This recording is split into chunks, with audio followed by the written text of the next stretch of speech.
When I started thinking about what I was going to say, I've rehearsed it in my mind and a little bit in the car, and just trying to think how I'm going to, what I want to say and how to say it. And all of that has pretty much probably just gone right out the window. Right. So I'm just going to start at the beginning. Let the Lord lead you. I was about 11 when I got saved, and it was, the Lord had been working with me. And the preacher came down to our house, and we got off in a room by ourselves, and we talked. And I truly believe at that time, that's when I became saved, was in my living room when I got saved. And went on to the church, the church I was raised in. And time went on. I got older and done like Tony. Got out of the church, got out of the house, got out of anything I could get out of, pretty much, and got wild. I never was a big drinker because I just couldn't learn to like the taste of any of it. But I got into some drugs, not the heavy stuff, but I did get into some. Had a child before I was married. When you get to talking to the Lord about your past, and you got all of that, you're going to be there a while, and you have to get, I have to get just as down within myself as I can get to bring it all out. Because some of it is embarrassing to me. I can't speak some of it because I don't want to hear myself say it.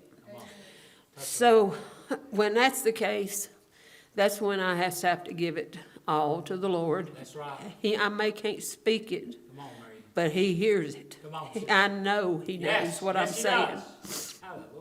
And as the years went on, I've been married more than once. And but before that, I met Tony. And he was doing the wild and crazy stuff that he was doing, and I was starting to do the wild and crazy stuff that I got into. And when I seen him, I was very naive and shy and crazy, and he was dancing on the hood of his car in that bar parking lot that he was talking about. And I told my friend that I was with, I looked at her and I said, that one right there. I don't know why, he just was cute, and I just took a liking to him. Anyway, he had a good personality, I thought. If he was dancing on the hood of his car, he couldn't be all bad. So years went on. I was married, he was married. And my second child, Waylon, when he was 4 years old, he got stole. And he was taken by his dad, which wasn't a lot of comfort. And because I didn't know what kind of life he would have, and if he would have food, and if he had clothes, and if he just had the necessities of life. So he was gone 88 days before we found him, and we found him in Texas. And we had tried, my parents had helped me financially to try to find him. They helped me spiritually. They prayed with me. They prayed for me. They prayed for him. And finally found him. But I think what finally was the turning point in finding Waylon was I had took him to school before he got gone and had his picture made when his brother had his made that day. And these pictures came back while he was gone. And down below our house was a big empty field. And I took his pictures and I went into that field. And I went through all kinds of emotions. I was mad. I was mad at me. I was mad at his daddy. I was mad at God. I was mad because I couldn't find my baby. And I was yelling, and probably some of the neighbors heard me. And finally, once I got all of that out, it was like such a relief. And it was just like the Lord said, now we can go to work. It was just like he just was there with me. So I walked back up to the house, feeling somewhat better, a lot better actually. And I knew what I was going to do. I knew where to turn next and what to do. And from that time, I guess it was probably 95 days before we got him back, but everything just started falling into place. And all I could just do was, every time something good would happen, thank you, Lord. Thank you, Lord, you have making this possible. Yes. Got my boy back. Yes. And throughout my adult life, I have had times that I question my salvation. And I've had people say to me, oh, you should never question that. And I've had people say, well, if you're not questioning it, you better check up. And I've not ever really known where I fall between those two things. And all I know to do for me is to go back to the places in my life where the Lord has been there, where he has led me to do things, where he has protected me, where he's protected my kids and the people I love.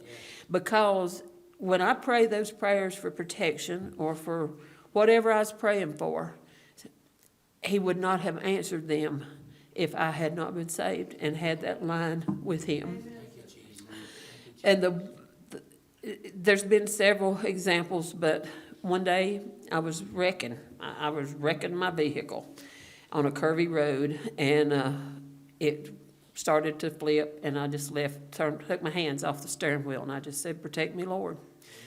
And as I'm turning and going into this field, I could hear the glass breaking. I could feel things touching me, like I think I felt them. It might have been the seatbelt, I don't know. But the car landed up on all four wheels. It was a 4Runner. All the glass was broke out of it, except the sunroof.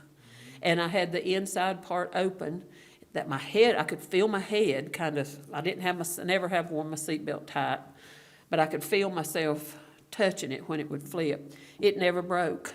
That has to be God right there. That can't be nothing but God. When you say, protect me, Lord, and all your glass is breaking out of your vehicle except the one over your head. So I got out of that and walked out of it, and was fine. And so I know he was there for me. And when this one came into my life, we didn't live as we should when we first started. We done it backwards. We lived together, and then we got married. And I knew it was wrong, and the Lord knew it was wrong, and I got reminded of it a few times.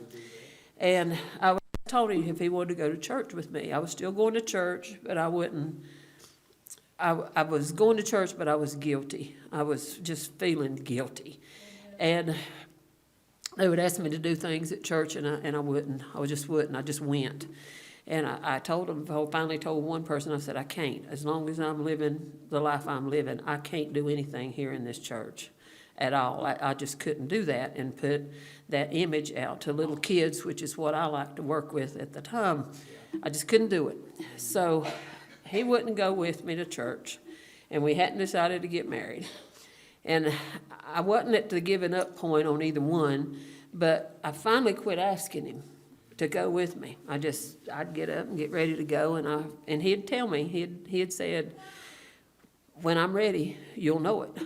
And what do you do with that? You just kind of wait. So with one particular Sunday morning, I'm getting ready to go to church, and he's there muddling around in the house, and he said, all right if I go with you? I said, thank you, Lord. Yes, it's all right. There was another prayer answered. Yes, amen. And from that point, then we started getting our life together the way it should be. Now, both of us have had to ask for forgiveness. We've had to have some talks with the Lord, but Yes. like I said, the main part to me to help me know when I get to doubting, or the devil is who puts that doubt in you. And when I get to doubting, is I can look back on times in my life.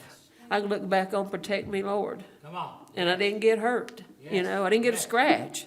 Lord. And I can look back of talking to the Lord and being mad and sad and hurt over my child. And I left that field, went down there mad, left that field with a plan that worked. Wasn't my plan. It was the Lord put it together. So I guess out of my testimony, if there was anything I could say to anybody, is if the devil ever Come on, steps on you and is trying to pull you out come on, from a place that you know that you rightfully belong, go ahead. and that you belong there and you want to be there, Yes. just tell him, get behind me, and just keep Jesus in the forefront, and go to a place in your life Yes. where you know that Amen. that he was there for you. Yes. Because once you do that, that should squash all the doubt, Amen. and it will get the devil off your back. Amen. So that's mine.